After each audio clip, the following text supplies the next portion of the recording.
It is Chris Akin Presents, and I, of course, am Chris Akin, joined by, from the Toomey Podcast, Mr. Josh Toomey. But it doesn't matter who I'm joined by to do this. It matters who we're doing this with. A true legend of the world of heavy metal, the mighty, legendary drummer of Sepultura, of Cavalera Conspiracy, of every band you've ever heard in the world of metal. He is Mr. Iggor Cavalera. Iggor, how are you, sir? Hello, guys. Great to be here, man. Excellent. Well, it's great to have you, Iggor, and it's great to have you on what I will say is a monumental tour for you guys. I mean, you've done tours, for 30 years, and you've had so many great releases, but really, I think for the hardest core Sepultura fans, this is the tour everybody wanted to get, the Beneath the Remains and Arise highlights. So, going into this, what made you guys decide that now was the time to actually focus on these two records and bring it to the people? Well, I have to say it came from a fan perspective. Okay. I remember when me and Max were talking about doing these gigs, not only Beneath Arise, but also when we did Roots. At first, I was a bit hesitant on the idea, because I like to move into the future, think of new things, and as a natural thing. But then something happened here in London, where I live. I went to see Black Flag, okay, which is a band that I've been a fan since I was a little kid in Brazil. And of course, I never had a chance to see Black Flag. They never came to South America back in the days. And I got to see them now, where they are pretty hitting their 60s plus.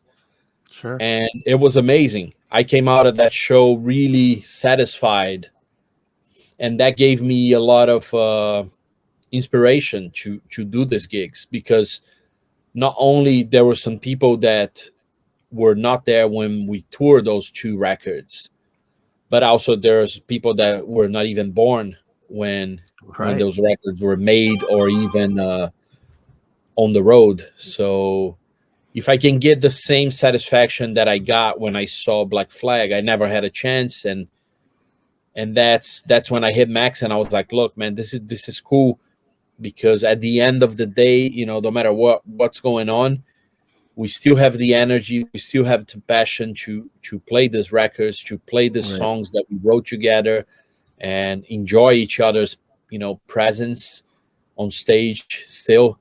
So let's do it. So that was the basic idea behind playing these records, going on the road and doing something that I think it means a lot to us personally, but also for a lot of people who come see us, Sure, certainly. Well, Iggor, thinking back to that time, and specifically Beneath the Remains, I vaguely remember, I more or less discovered the band on Arise, but I remember hearing of the band and from reading about it and whatnot. Roadrunner signed you guys at this point for Beneath the Remains, but it really doesn't seem like they put a lot of effort into it. They didn't put a lot of money into it. I know that they did you guys on kind of a low budget deal for Beneath the Remains. And it was at the same time that you guys kind of switched from being almost a death metal band to having a little more, I don't know, groove or elements that were a little more, workable to the public. So thinking back to that time yourself, what was going through you guys' head as a band? Were you trying to change the sound, or is it just the way you grew, or what? Yeah, I mean, it's very well pointed that we were an experiment somehow with Roadrunner. It wasn't like a band that they believe 100%. Right. It was a band that they were trying to see what could happen to it, because we were a very underground Brazilian band that was starting to get some recognition outside of Brazil. So it was a big, I think it was a big thing for them to sign us. But like you said, it was not like a huge, amount of money put into campaigns or whatever things.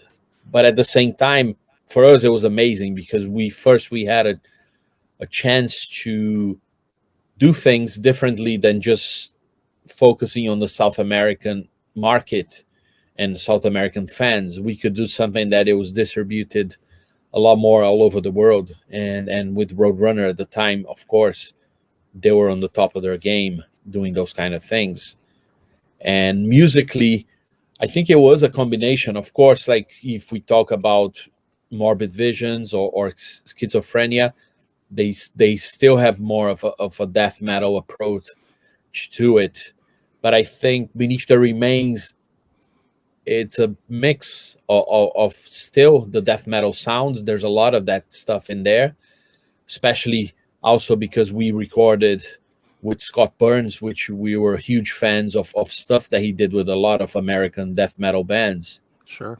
So there was still a bit part of that, but also it was different influences coming in, from thrash metal, from of course, as always, punk rock and hardcore and all those things. So again, it was a lot of ideas and a lot of things that we wanted to put in the record, not only speaking for myself as a drummer, but as a band in general. Now, Iggor, talk a little bit about signing to Roadrunner. Obviously, growing up in Brazil, hearing of Roadrunner and the bands that they were putting out. How crazy was that for you guys at the time to get an American label as well respected as Roadrunner to want to sign you guys, and then also send Scott Burns to you guys and record Beneath the Remains at night and things like that. Yeah, I mean, a lot of cool memories from that time. Like you said, Scott Burns was such an amazing engineer and producer. And of course, like we knew exactly what we wanted with Beneath the Remains. We already had a bit more of an experience with Schizophrenia, where I think that was like our first step on where we're becoming more aware on how to get the sound that we wanted. So Scott Burns was a very important part of that. So the faster we could get to those sounds, the more creative we could be with our takes, when it came to recording in the studios. So that was a cool combination between Scott and us.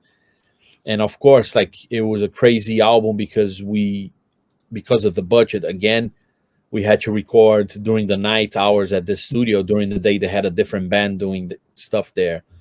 So at the end of the day, we would show up and stay there until the morning, which was a cool thing, but also very different than we were used to. We were used to play all day, go to a garage and just play for hours and hours, but not really like a night thing. So it was a bit of a switch in our mentality, but it was also cool because it was something new. And we were focused 100% on making Beneath the Remains. As a drummer, was that tough for your body? I mean, obviously you were kids. We were all kids back then. But I mean, it was tough on your body to be, doing drum tracks at 5 a.m.? Yeah. I mean, of course, like when we talk about something that is that physical, when it comes a certain hour at night, I think your body clock it's telling you should go to bed and not be playing like double bass madness, over over a time limit that you have to finish these things, where again we were under the clock. We had to finish. We had like a deadline in the studio. Scott only had a certain amount of days that he could stay in Brazil with us, so all those things were a lot of pressure. And also part of that also make you work extra so you could then sleep during the day and do things. But it was different as a drummer when it hits like 4 or 5 o'clock in the morning, and you need to be very sharp on your beats. Right on. Well, Iggor, obviously the record came out. You guys toured. You toured the world. You toured the States. You played 50 or 60 odd shows, I believe, in the States for that. And then you go back and you do Arise, and Arise just blew up for the band. It obviously is the one where a lot of people discovered Sepultura for the first time. And I know I saw you for the first time at the Omni in Oakland with Sacred Reich and a couple of bands. were the bands were they friendly to you as you went into the show? Because you were kind of an outsider, you guys weren't from America. You were from Brazil. You didn't know all those people. Were they accommodating to you, as you guys started touring, the States with Arise?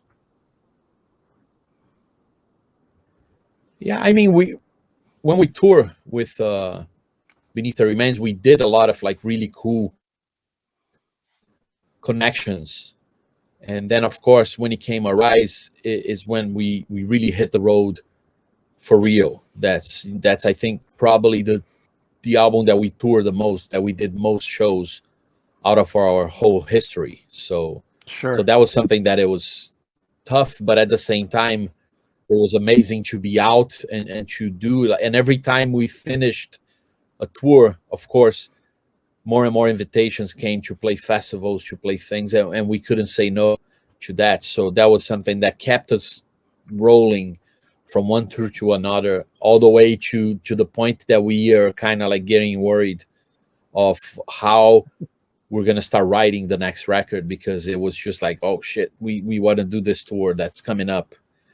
But then again, it was something also that gave us a lot of experience to know exactly what we wanted to do on the next record, Sure.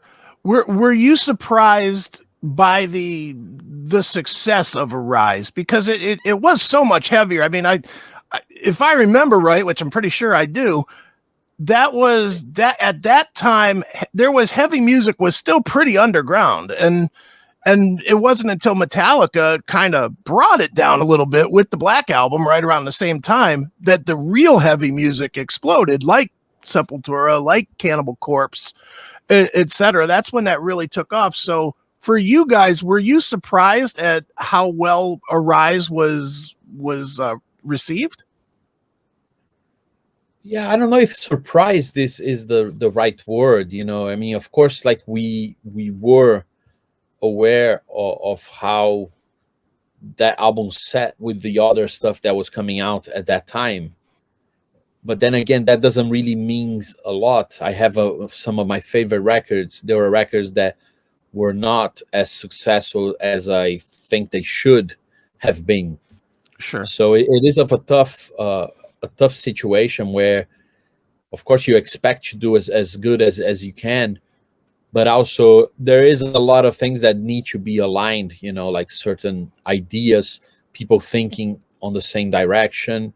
And like you said, I think it was a bit of a more opening to underground metal to become a bit more popular at that time.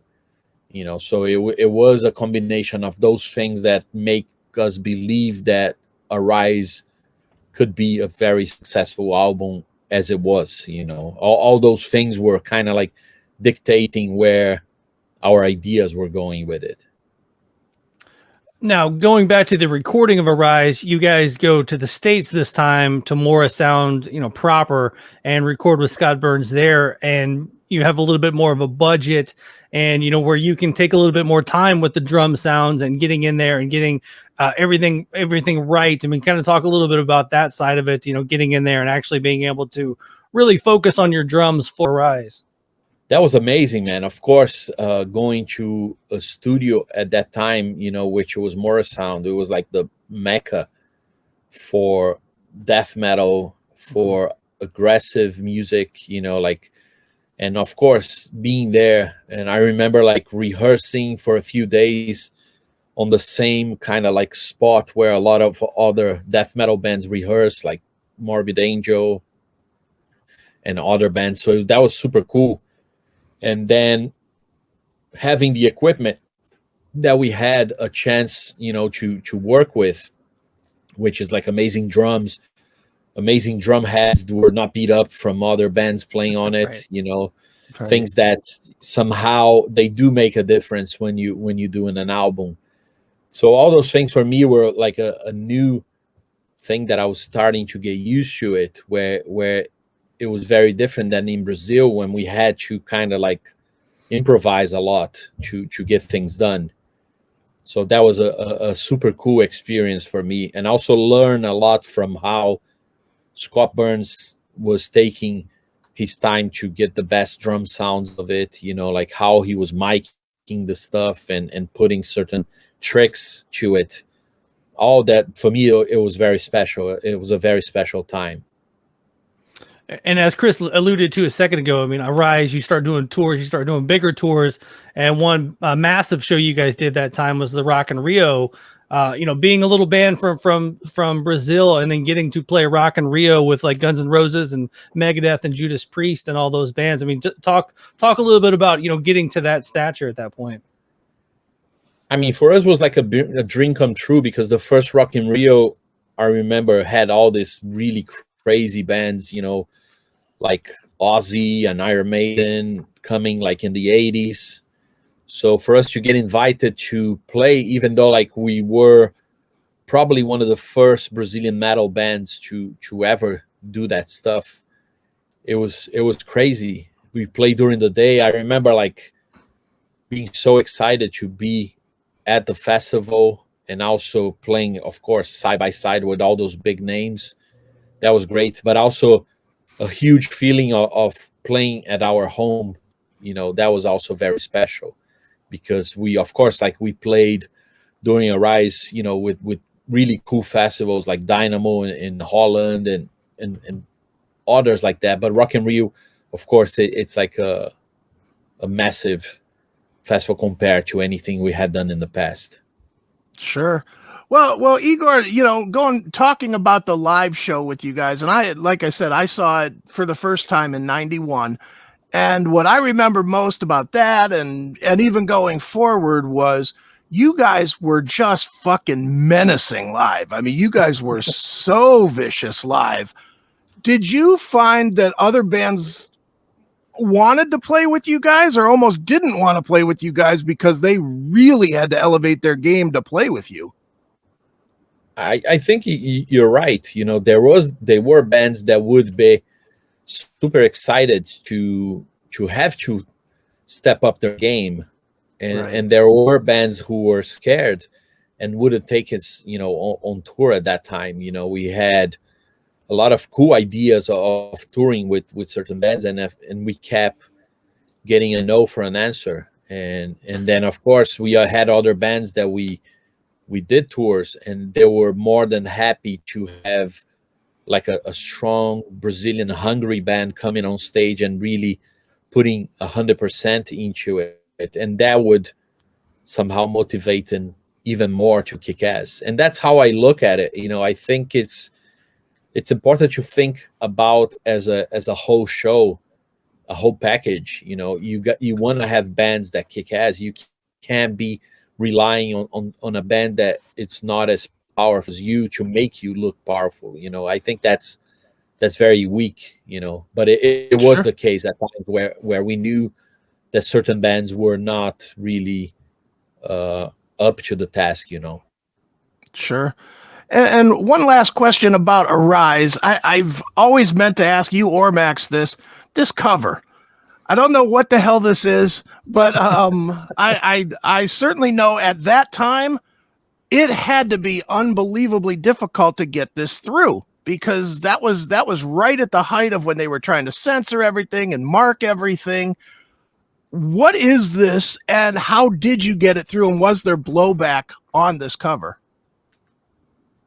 Well, I remember like one of the things that we asked from the original, the first draft that we had from this, instead of the brain, they had an egg with all the stuff coming out of the egg. And I remember Max was saying like, I don't know if egg, it's metal enough. We should change that for a brain. And then we asked Michael Whelan, the artist, and he was like, yeah, I'm cool with changing that for a brain. But one of the funniest things we heard at that time when the album came out, and it was Chuck from Death, he said that album was like a seafood nightmare. Too funny. Yeah, and we were like, oh, we'll take that, But the thing again, it was also, for us, it was also very interesting also to bring certain elements that were